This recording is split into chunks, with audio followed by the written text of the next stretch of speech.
We've got a problem. Yeah, we got a problem, all right. Well, not really we, or maybe, yeah, it's we. It's us as safety professionals. Honestly and truthfully, we have a few problems with health and safety. It's not that health and safety is a problem, but health and safety has some problems. We don't have them. It's not with health and safety. So let's just take a few minutes and look at those. But before we do, I just want to say something. It's really cool. Today, I crossed the line to 750 subscribers.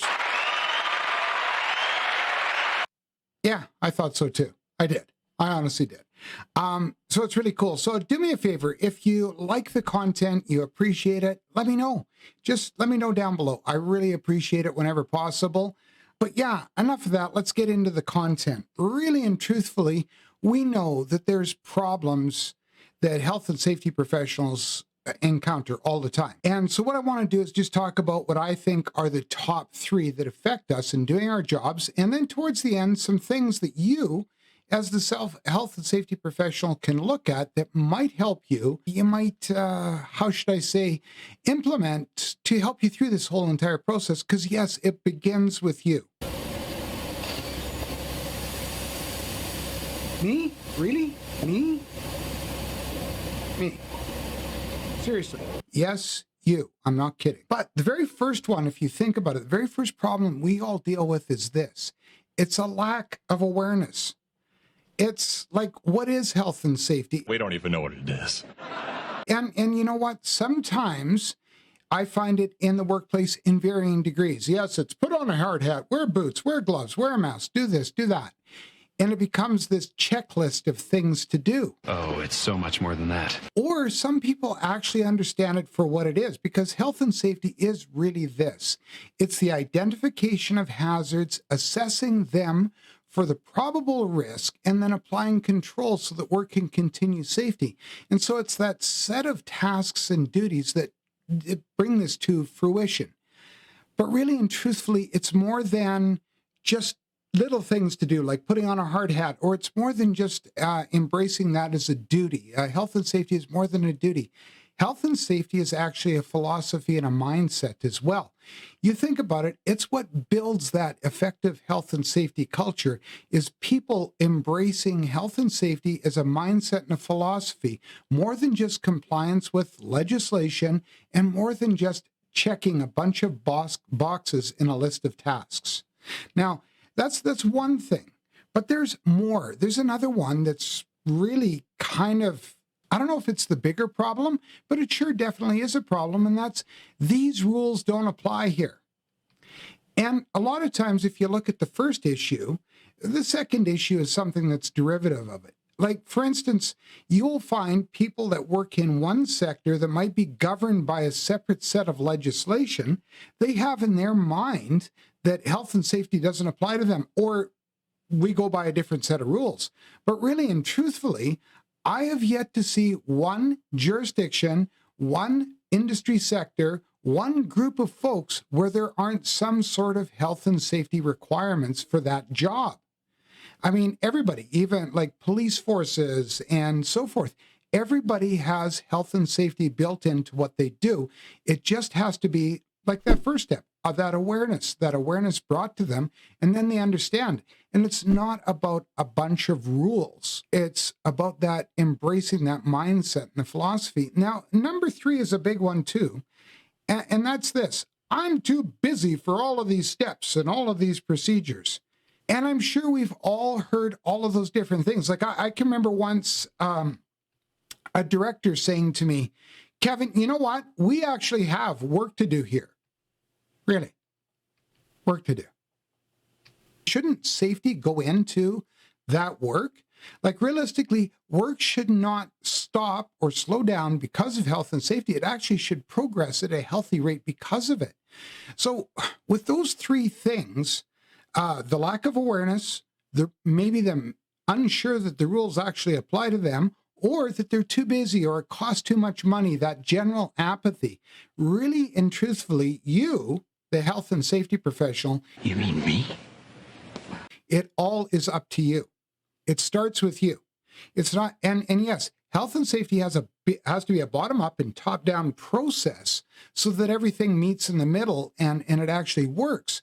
But it's got to start somewhere. It's got to start with somebody, one person, one group of people being the champion. And whether it's a health and safety representative, a person who's been voluntold to be the health and safety person, or a health and safety committee that's assembled by the employer to provide that health and safety oversight, regardless, it all starts with you. Wow, Kevin, really? The very first and foremost thing is you have to maintain that positive attitude in spite of.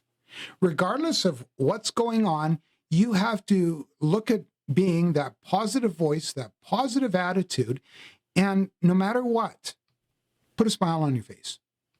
I know it sucks. Like, I have a disability. It's called sarcasm.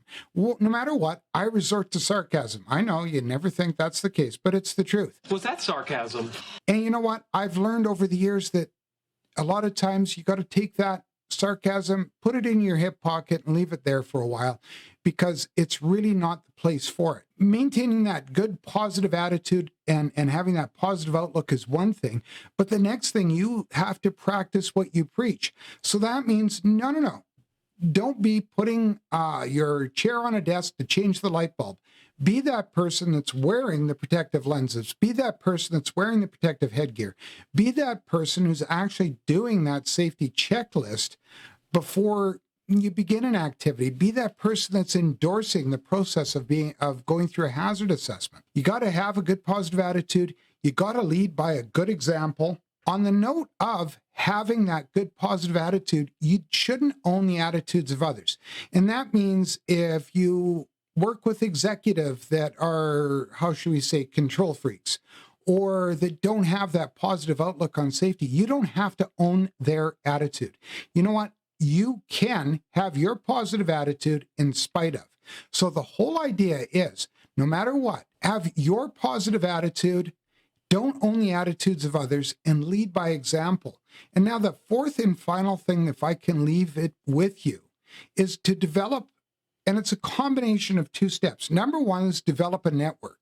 Regardless if you're a group on, say, LinkedIn, or if you are on another forum with other health and safety professionals, or you meet for a lunch every month, or whatever the case may be, develop a network of other health and safety professionals so you can reach out and ask advice, bounce things off of them.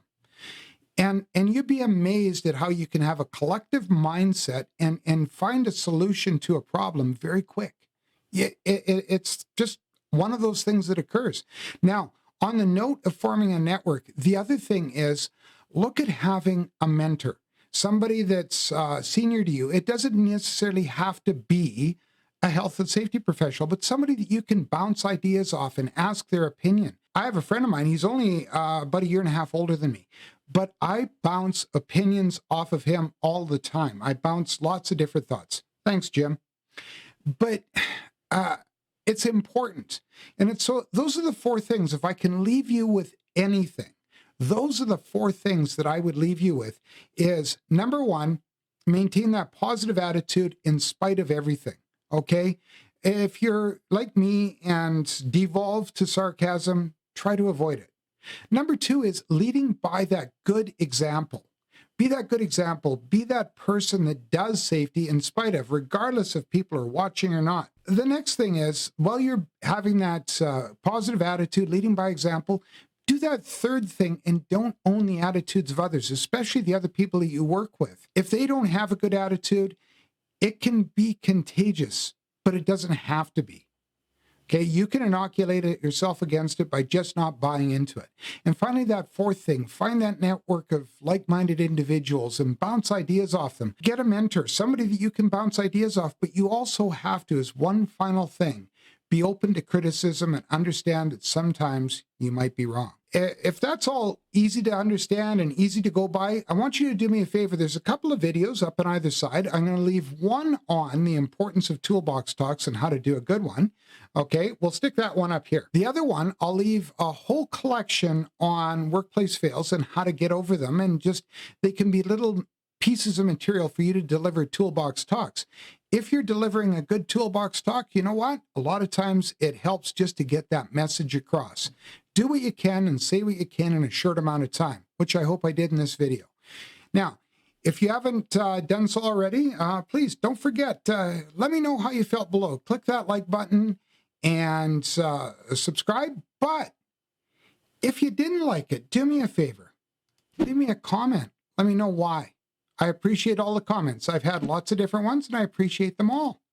Now, until we see each other again, and I really, really hope we do, don't just think about safety. Don't just talk about safety, but lead by example. Be that safety influencer. Provoke safety wherever you are. Take care. Bye for now.